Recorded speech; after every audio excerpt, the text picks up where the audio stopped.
Hi there, thank you very much for joining me again as we continue our journey through White Dwarf 109. So this is the White Dwarf from January 1989. It's an issue that I have wanted desperately for years and years and years, and I finally got hold of one. So thanks for joining me as I go through it in childlike glee.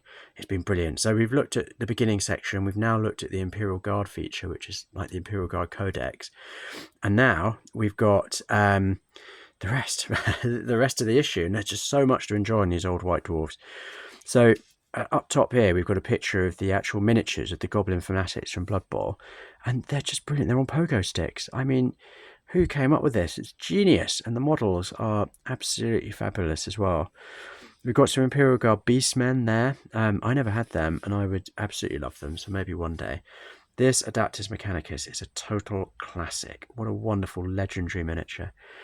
And then we've got the Orc Stone Thrower and the Champions of Nurgle. I mean, look at that. That is pure chaos. There's a tentacle coming out of his mouth. Whew, I love it. Oh, and then we've got the Illumination section. So White Dwarfs used to include Illuminations, which is basically a collection of illustrations. And here we've got this sort of brilliant Rogue Trader, early grimdark madness, where it's sort of part organic, part machine, all intertwined into one. Looks like they're actually repairing a Titan there. And then I think that's another section of Titan, possibly a traitor Titan.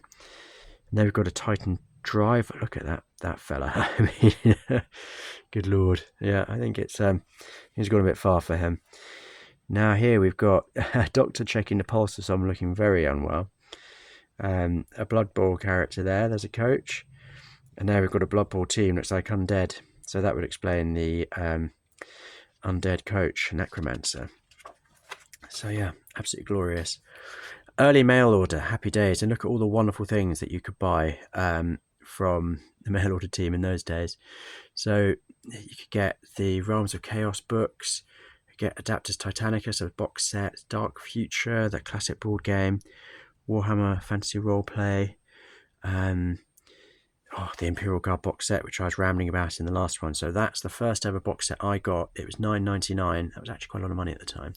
And I just spent years and years and years staring at that artwork on the front. It's totally brilliant. So here's a section on Goblin War Chariot and the Orc Stone Thrower. So they're just, one of the great things again about these old White Dwarfs is suddenly you're catapulted into a completely different area of Games Workshop games, and some brilliant narrative and some great rules, but it's all so well written and so well illustrated. You want to read all of it. So here we've got a section on orcs and goblins, which is great to read. Oh, here's some painted Imperial Guard. Look at this. That's the command section.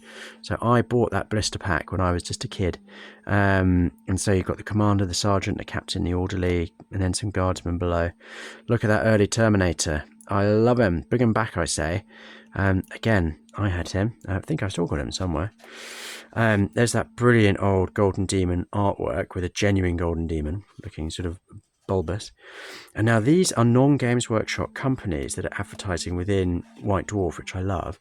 Now down here, the Orcs Nest still exists in central London, and I go there relatively regularly because I just love the fact that it exists in Soho. It must be preposterously expensive, and all they sell is like role-playing games and fantasy games. I love that. So one day I'm actually going to look at all these companies and see if they still exist, and I hope lots of them do, because they deserve to. And then here we've got this wonderful heavy metal feature. So this looks to be predominantly chaos. Oh yeah, spots like the Forces of Chaos, Lords of Tzeentch and Nurgle. So, I mean, just look at those colours. They are utterly glorious. And look at this madness. It's got a chainsaw for a hand. And these, I mean, that's like a crab beastman man creature. There's a Champion of Chaos there. Oh my, it's just, there's a lot going on here, and it's also brilliant. Look at these pink hands and arms. Yeah, it's a lot. Oh, and there's an early Mike McVeigh. I mean, look at those colours. He really has nailed that. So this is a Greater Demon of Tzeentch. And the detail, the blues, that is really, it looks totally organic. Doff of the cap to you, sir. And then here they give you tips and a bit of sort of background. So Chaos Conversions, never throw anything away. Quite right too. All old figures, bits of figures and remains of plastic models, whatever their original intended use, can be employed to make creatures of chaos. There you go. And then over here, so this is Tracer Space Marines utilizing a plastic Land Raider. So these are all plastic Space Marines, which have been sort of chopped up with various chaos bits and pieces. One of them's got a shield, awesome, and then the Land Raider's been sort of covered in spew. It's just so creative. So a number of things to be very excited about here. This is the final page, I think. But first off, these Imperial Guard Commissars, absolute classics. So the only one I've got is that one. I still want that one, and that one, please. That's the Great Unclean one I talked about before. So my friend at school, his big brother Patrick, had that, and we all just thought it was the most brilliant thing ever. And to be fair, it is. Love that Goblin Chariot. Love a bit of yellow. It's Bad Moon. That is awesome. And there's the Greater Demon of Siege. Now, this, though, I couldn't quite believe this was included. So this is a Marauder Miniatures. Let's see if we can see it. Catalogue. This was an inlay with this original White Dwarf, and it was still there. I was utterly blown away that this was still included. Now you can see this was in the good old days where they actually illustrated the miniatures that you could buy. So there's all these fabulous orcs that they had, and then around here the dwarf organ gun. I'd very much like a dwarf organ gun, please. Thank you, Father Christmas. And then look, it folds out. So you can put it up on your wall. I'm quite glad this person didn't, so I get to enjoy it. But what a feature. And then look around here. Got a whole section on dwarfs. Got a whole section on orc boar riders. And you've got these trolls. They are brilliant. And then goblins, 6 for $2.99. I mean, it is just utterly brilliant. So thank you, previous owner of this White Dwarf, for looking after this so meticulously. As its custodian, I will do the same. And then just to finish off, we have a cheeky final section on Taptus Titanicus, Reavers and Warhams. Why not throw in some more wonderful narrative and rules? And then some glorious pictures at the end to inspire you. But it's not quite finished yet, because on the back of this White Dwarf, there is this incredible diorama scene. It's called Siege, and it was made by Ivan Bartlett. And you can see there is this siege tower that has been moved up against what looks like an orc and goblin fortress.